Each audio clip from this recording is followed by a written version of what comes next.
Hello friends, welcome to grow with सिवी। राधे राधे आप सभी को। एंड सबसे पहले आप सभी को नए साल की बहुत सारी ढेर सारी शुभकामनाएं। और मैं यही आप लोगों के लिए विश करूंगी कि आप लोग की जो भी होप्स हैं, जो भी एक्सपेक्टेशन है आपकी आपसे या फिर आपकी फैमिली की आपसे, ठीक है, उन सभी एक्सपेक्टेशन को, उन होप्स को आप इस ईयर कंप्लीट कर पाएँ। ठीक है, सो आज मैं आपके लिए कुछ इंपॉर्टेंट इन्फॉर्मेशन लेकर के आई हूँ। एक न्यू वैकेंसी रिलीज़ हुई है डी ट्रिपल एस पी की तरफ से, D triple S P PGT की। तो टीचिंग एस्पिरेंट जो भी हैं उन सभी के लिए अच्छा मौका है। अगर आप पीजीटी टीचर बनना चाहते हैं, ठीक है, तो अभी देखिए D triple S P TGT PGT की 2024 वाला जो एडवर्टाइजमेंट आया था, यानी कि जो वैकेंसी पहले आई थी, उसके फॉर्म फिलअप हो चुके हैं, लेकिन एग्ज़ाम नहीं हुआ है। तो उनके बारे में भी आगे डिस्कस करेंगे कि एग्ज़ाम कब तक एक्सपेक्टेड है। ठीक है, और ये जो न्यू नोटिफिकेशन है, इसके फॉर्म फिलअप जो है आपके स्टार्ट हो रहे हैं 16 जनवरी 16 जनवरी से, और लास्ट डेट है इसकी 14 फरवरी। तो आपको पूरा 1 महीना मिल रहा है फॉर्म फिल करने के लिए।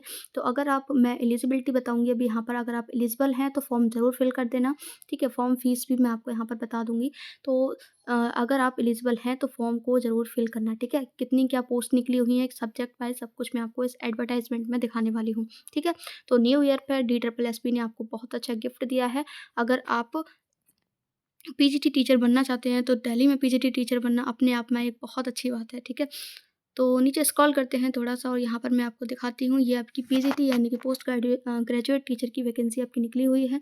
ठीक है, हम पूरा नहीं पढ़ेंगे, हम यहाँ पर जो इम्पोर्टेंट है, जो इन्फॉर्मेशन एक्चुअल में आपको पता होना चाहिए किसी वैकेंसी को लेकर के, सिर्फ उसी के बारे में यहाँ पर बात करेंगे। वीडियो अच्छी लगे तो वीडियो को लाइक ज़रूर करना, चैनल पर नए हो तो चैनल को सब्सक्राइब कर लेना। ठीक है, तो सबसे पहले आप यहाँ पर देख सकते हैं सब्जेक्ट वाइज़ लिखा हुआ है। देखिए, आपको पता होगा कि इसमें फीमेल और मेल दोनों की वैकेंसीज़ अलग-अलग रहती हैं, और दोनों की जो कट ऑफ होती है वो भी अलग-अलग हो रहती है। ठीक है, तो पीजीटी हिंदी मेल की कितनी वैकेंसी आप यहाँ पर देख सकते हैं, 51 है। यूआर यानी कि जनरल कैटेगरी में ओबीसी की 4 हैं, एससी की 6 हैं, एसटी की 2 हैं और ईडब्ल्यूएस में 7 हैं। टोटल आपकी 70 वैकेंसीज़ हैं। ठीक है, पीडब्ल्यूबीडी में आप देख सकते हैं यहाँ पर 5 वैकेंसीज़ हैं। ऐसे पीजीटी हिंदी फीमेल की आप देख सकते हैं यहाँ पर सब्जेक्ट वाइज़। ठीक है, तो जिस सब्जेक्ट से आप फिल करना चाहते हैं, PGT Hindi, PGT math, PGT physics, देखिए सेकंड नंबर पर आपकी पीजीटी मैथ्स की आई हुई है, मेल फीमेल दोनों की। ठीक है, तो मैथ्स की मेल में सिर्फ आपकी 21 है और फीमेल की आपकी 10 है। तो आप अपनी अपनी सब्जेक्ट वाइज़ यहाँ पर देख सकते हैं, मैं आपको दिखा देती हूँ एक बार। ठीक है, उसके बाद आप यहाँ पे देख सकते हैं पीजीटी फिजिक्स मेल की वैकेंसी आई हुई है 3। ठीक है, एंड पीजीटी फिजिक्स फीमेल, यहाँ पर जो वैकेंसीज़ हैं काफ़ी कम है, क्योंकि आपकी आई थिंक ये आपका एससी एसटी है ना, इनमें तो आपकी एससी एसटी और ईडब्ल्यूएस, इसमें तो वैकेंसी है ही नहीं। ठीक है, और पीजीटी फिजिक्स मेल में आपकी अनरिजर्व्ड कैटेगरी यानी कि जनरल में आपकी 1 है वैकेंसी और इसमें भी 1 है, तो इसकी वैकेंसी कम है आपकी। सबसे ज़्यादा वैकेंसी मुझे आपके यहाँ पर हिंदी पीजीटी हिंदी में निकली हुई हैं। ठीक है, तो अगर आप हिंदी सब्जेक्ट से हैं तो फॉर्म ज़रूर फिल करना। ओके, एंड यहाँ पर पीजीटी केमिस्ट्री की भी निकली हुई हैं, आप देख सकते हैं। ठीक है, हालाँकि वैकेंसी कम है। टोटल अगर मैं वैकेंसी की बात करती हूँ तो 400 कुछ वैकेंसी थी यहाँ पर। ठीक है, अभी हम देखते हैं और सब्जेक्ट वाइज़ आपका केमिस्ट्री हो गया, बायोलॉजी की भी अब यहाँ पर निकली हुई हैं। ठीक है, मेल की 1 है, लेकिन फीमेल की आपके यहाँ पर देख सकते हैं 12 वैकेंसीज़ हैं। और फिर आप नीचे देखते हैं यहाँ पर, तो ये आपका पीजीटी इकोनॉमिक्स की वैकेंसी निकली हुई है 60। तो ये भी अच्छी वैकेंसीज़ हैं, अगर आपके पास इकोनॉमिक्स है तो आप फिल कर सकते हैं। नेक्स्ट पीजीटी कॉमर्स मेल भी निकला हुआ है और फीमेल भी मेल की ज़्यादा हैं, 32 वैकेंसीज़ हैं एंड कॉमर्स फीमेल की 5 ही हैं।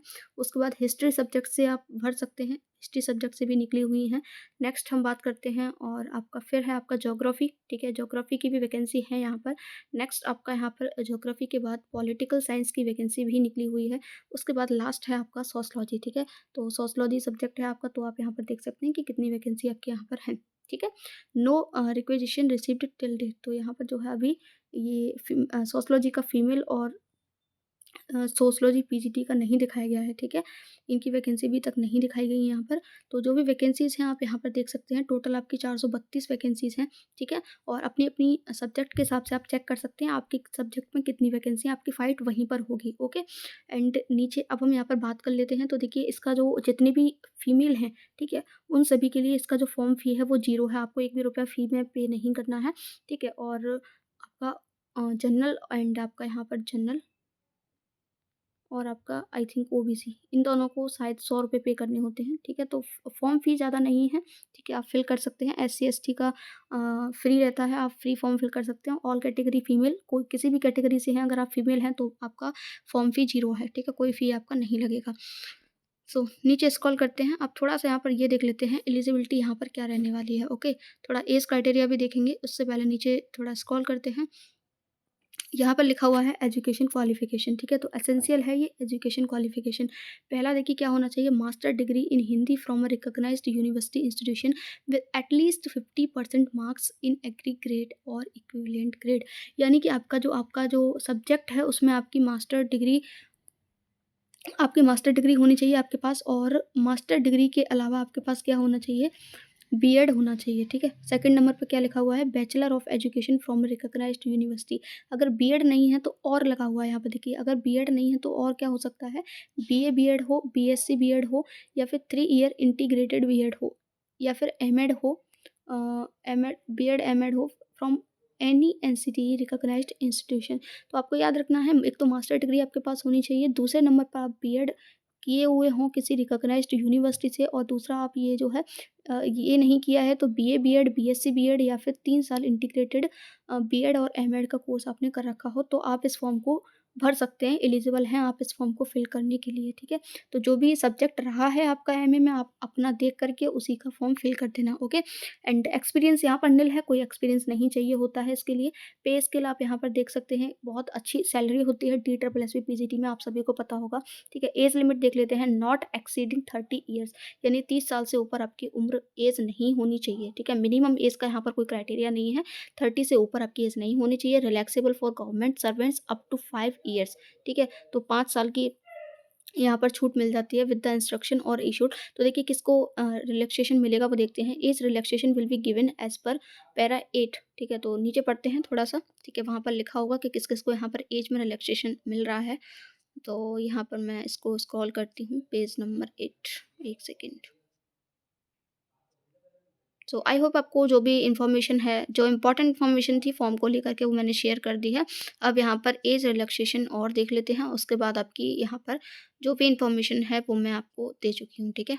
बाकी इसमें ऐसा कुछ इम्पोर्टेंट नहीं है जानने के लिए, सिर्फ 2-3 ही चीज़ें होती हैं कि क्या हम इसके लिए एलिजिबल हैं, क्या हम इसको भर सकते हैं, ठीक है।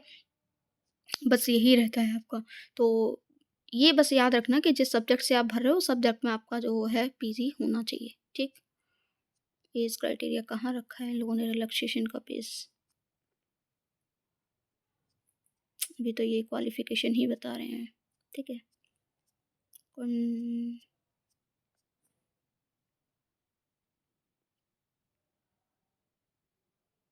ये इंडिविजुअल दिखा रहे हैं, ठीक है, और इसके बारे में मैं ऑलरेडी आपको बता चुकी हूँ। ये सब्जेक्ट वाइज बता रहे हैं कि किस सब्जेक्ट में अगर भर रहे हैं आप फॉर्म तो किस सब्जेक्ट से होना चाहिए, है ना? तो वो बता रहे हैं ये, तो उसका आपको मैंने पहले ही बता दिया, ठीक है। नाउ अब देखते हैं, शायद कुछ इंपॉर्टेंट इन्फॉर्मेशन आ गई यहाँ पर, एलिजिबिलिटी क्राइटेरिया। तो यहाँ पर लिखा हुआ है the candidate must be citizen of India, ये तो सब भारत के ही हैं, ठीक है। The candidate must be eligible in terms of age के अकॉर्डिंग आपको एलिजिबल होना मस्ट है, एजुकेशन क्वालिफिकेशन मस्ट है, एक्सपीरियंस आपको पता है कुछ नहीं मांगा है यहाँ पर, ठीक है। The education qualification age experience as stipulated in advertisement shall be determined as on 14 फरवरी तक आपका, देखिए ये यहाँ पर बहुत से लोगों का क्वेश्चन रहता है कि हम अपीयरिंग में हैं, यानी कि हम एमए कर रहे हैं या बीएड कर लिया है, बीएड कर रहे हैं, ठीक है। तो अगर ऐसा कुछ है तो ऐसा आप एलिजिबल नहीं है, ठीक है। इसमें क्या होता है कि आपकी जो डिग्री है वो कंप्लीट होनी चाहिए, यानी कि रिजल्ट विजल्ट सब आपका हो जाना चाहिए, तभी आप अप्लाई कर सकते हैं, ठीक है। और अप्लाई कहाँ पर कर सकते हैं, तो ये इनका पोर्टल है, डी ट्रिपल एस पी की ऑफिशियल वेबसाइट है, इस पर जाकर के आप अप्लाई कर सकते हैं, ओके।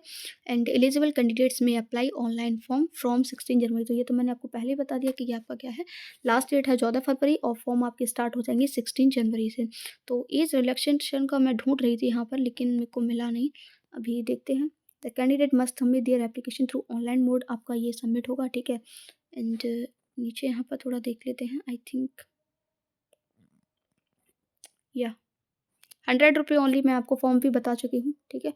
वुमेन कैंडिडेट्स और जो एसटी कैटेगरी से हैं, ठीक है, उन सभी को फॉर्म फी नहीं करना है, वो फ्री में फॉर्म फिल कर सकते हैं, ठीक। Application fee once paid. अब यहाँ पर आई थिंक ये आपको पैटर्न तो पता होगा, है ना। D triple S will conduct 1 tier exam, tier 1 for the post PGT के लिए, ठीक है। टियर 1 होता है आपका, जिसमें आपका एग्ज़ाम ड्यूरेशन 3 घंटे का टाइम मिलता है आपको, टोटल क्वेश्चन होते हैं 300, टोटल मार्क्स आपके 300 यानी एक क्वेश्चन 1 मार्क का रहता है। टोटल मार्क्स आपके 300 ही हो गए, है ना? और आपका ये जो सिलेबस है यहाँ पर दे रखा है सेक्शन 1 का मेंटल एबिलिटी यानी रीजनिंग, और आपका जनरल अवेयरनेस हो गया, इंग्लिश हो गया, हिंदी हो गया, और आपका यहाँ पर ये क्या हो गया, न्यूमेरिकल एप्टीट्यूड टीआई यानी कि आपका मैथ्स हो गया, ठीक है। सेक्शन 2 2 सेक्शन रहते हैं, तो सेक्शन 2 में आपका क्या होगा, MCQs pertaining to post graduation qualification and teaching methodology required for the post. तो ये आपके टोटल 100 मार्क्स का रहता है। 200 क्वेश्चन 200 मार्क्स का रहता है, ठीक है। तो इस तरीके से आपका ये टीयर 1 टीयर 2 में रहता है। और पेपर आपका हिंदी और इंग्लिश दोनों लैंग्वेज में होता है, तो लैंग्वेज का आपको टेंशन नहीं लेना है। However combined aggregate marks of both section 1 and section 2 will be equal for the preparing the final merit list wherever applicable, ठीक है। तो सेक्शन 1 सेक्शन 2 दोनों के मार्क्स ऐड होंगे यहाँ पर। नेगेटिव मार्किंग आपकी 0.25 मार्क्स की है, ये आपको याद रखना है, इसमें नेगेटिव मार्किंग भी होती है, ठीक। नेक्स्ट यहाँ पर मैं आपका ढूंढ तो एज रिलैक्सेशन रही हूँ। यहाँ पर आपको इम्पॉर्टेंट याद रखना है, वो है the board in order to achieve qualitative selection and to recruit the best talent available, ठीक है। उसके लिए आपको जो है ये कुछ मिनिमम मार्क्स हैं जो आपको लाने हैं आपके एग्ज़ाम में। जनरल कैटेगरी को 40%, ओबीसी को 35% और SC/ST कैटेगरी को 30%। Ex serviceman will be give 5% relaxation in their perspective categorise subject to a minimum of 30%। तो ये आपका क्वालिफाइंग मार्क्स हैं, यानी कि इतने मार्क्स तो आपके आने ही चाहिए, तभी आपका कैलकुलेट किया जाएगा रिजल्ट, ठीक है।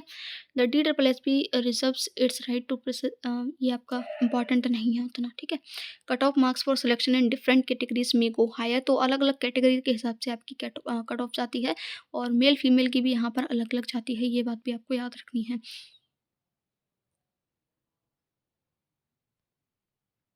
पूरा देख लिया, बट एज रिलैक्सेशन कहाँ पर है, अभी तक सामने नहीं आया। वेट, या finally it's come, age relaxation. तो ये आप यहाँ पर देख सकते हैं, SC/ST कैटेगरी को आपको 5 साल का एज रिलैक्सेशन है, यानी कि 35 ईयर तक आप फॉर्म फिल कर सकते हैं अगर आप 35 साल के हैं तो, ठीक है। OBC को 3 साल का मिलता है।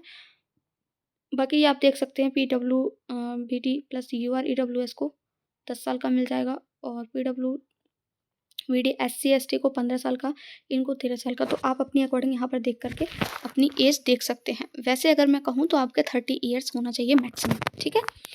तो यही मैं ढूंढ रही थी, बाकी सारी इन्फॉर्मेशन मैं आपको दे चुकी हूँ। आई होप कि आपको ये इन्फॉर्मेशन अच्छी लगी होगी। इम्पॉर्टेंट इंस्ट्रक्शन है ये कुछ, ठीक है। तो पढ़ना चाहें तो आप इसको पढ़ सकते हैं। मैं टेलीग्राम पर जो है इसका नोटिफिकेशन कल ही डाल दिया था, लेकिन वीडियो मैंने आज बनाया है इसके ऊपर, ओके। सो यहाँ पर ये हो चुका है आपका कंप्लीट।